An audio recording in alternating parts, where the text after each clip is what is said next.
Assalamualaikum warahmatullahi wabarakatuh. Nama saya Kahniati, NIM 2015302121, kelas 19D, Prodi Kebidanan, Universitas Pordeko Bukit Tinggi. Baiklah, sini saya akan mencoba menerangkan tentang aspek biokimia pada proses persalinan. Nah, persalinan ini atau disebut juga dengan partus merupakan proses pengeluaran hasil konsepsi yang telah cukup bulan atau dapat hidup di luar kandungan melalui jalan lahir atau melalui jalan lain. Nah, dengan bantuan atau tanpa bantuan.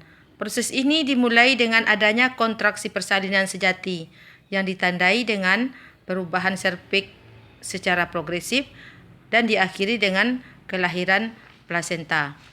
Kemudian jenis-jenis persalinan berdasarkan teknik, yaitu yang pertama itu persalinan spontan, persalinan buatan, dan persalinan anjuran. Kemudian tanda-tanda dari persalinan, yang pertama itu terjadinya his persalinan. Yang kemudian adanya pengeluaran lendir bercampur darah. Dan ada juga tambahannya dengan biasanya pecah ketuban. Nah, biasanya hasil-hasil yang didapatkan dari pemeriksaan dalam yaitu pelunakan serviks, pendaftaran serviks, dan pembukaan serviks. Kemudian kita masuk pada tahap-tahap persalinan. Pada tahap-tahap persalinan ini, yang pertama itu kala 1, itu pembukaan mulai dari pembukaan 0 sampai dengan permukaan lengkap. Kemudian ada kala 2 yaitu pengeluaran janin. Kemudian kala 3 yaitu waktu untuk pelepasan dan pengeluaran plasenta. Kemudian kala 4 mulai dari pengeluaran uri selama 1 sampai 2 jam. Kemudian pada kala 1 ini terbagi dari 2 fase, yaitu fase aktif dan fase yaitu fase laten dan fase aktif. Nah, kita masuk kepada subfase pada fase aktif, yaitu periode akselerasi berlangsung selama 2 jam, pembukaan menjadi 4 cm. Kemudian periode dilatasi maksimal berlangsung selama 2 jam, pembukaan berlangsung cepat menjadi 9 cm. Kemudian periode deselerasi berlangsung lambat dalam 2 jam, pembukaan menjadi 10 atau lengkap. Kemudian kita masuk pada mekanisme persalinan yang terjadi pada kala 2. Pada kala 2 merupakan gerakan janin pada proses persalinan yang meliputi langkah-langkah turunnya kepala, fleksi, putaran paksi dalam, ekstensi, putaran paksi luar, dan ekspulsi.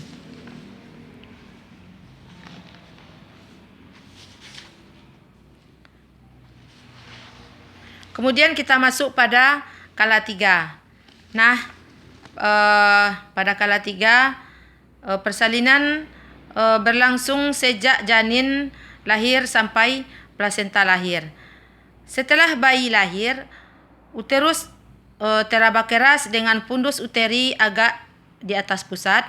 Beberapa menit kemudian uterus berkontraksi lagi untuk melepaskan plasenta dari dindingnya. Biasanya plasenta lepas dalam 6 sampai 15 menit setelah bayi lahir, keluar spontan dengan tekanan pada fundus uteri. Kemudian pada tahap ini dilakukan tekanan ringan di atas puncak rahim dengan cara untuk membantu pengeluaran plasenta. Plasenta diperhatikan kelengkapannya secara cermat sehingga tidak menyebabkan gangguan kontraksi rahim atau terjadinya perdarahan sekunder. Kemudian kita masuk kepada kala 4. Nah, pada kala 4 persalinan ditetapkan berlangsung kira-kira 2 jam setelah plasenta lahir. Periode ini merupakan masa pemulihan yang terjadi segera jika homeostasis berlangsung dengan baik. Pada tahap ini kontraksi otot rahim meningkat sehingga pembuluh darah terjepit untuk menghentikan perdarahan. Kemudian pada kala ini dilakukan observasi terhadap yang pertama itu tekanan darah, pernapasan, nadi, kontraksi otot rahim dan perdarahan selama 2 jam pertama. Selain itu juga dilakukan penjahitan luka episiotomi setelah 2 jam bila keadaan baik, ibu dipindahkan ke ruangan bersama bayinya. Nah, itulah yang dapat saya terangkan pada kali ini, yaitu tentang aspek biokimia pada proses persalinan. Terima kasih, banyak maaf. Wassalamualaikum warahmatullahi wabarakatuh.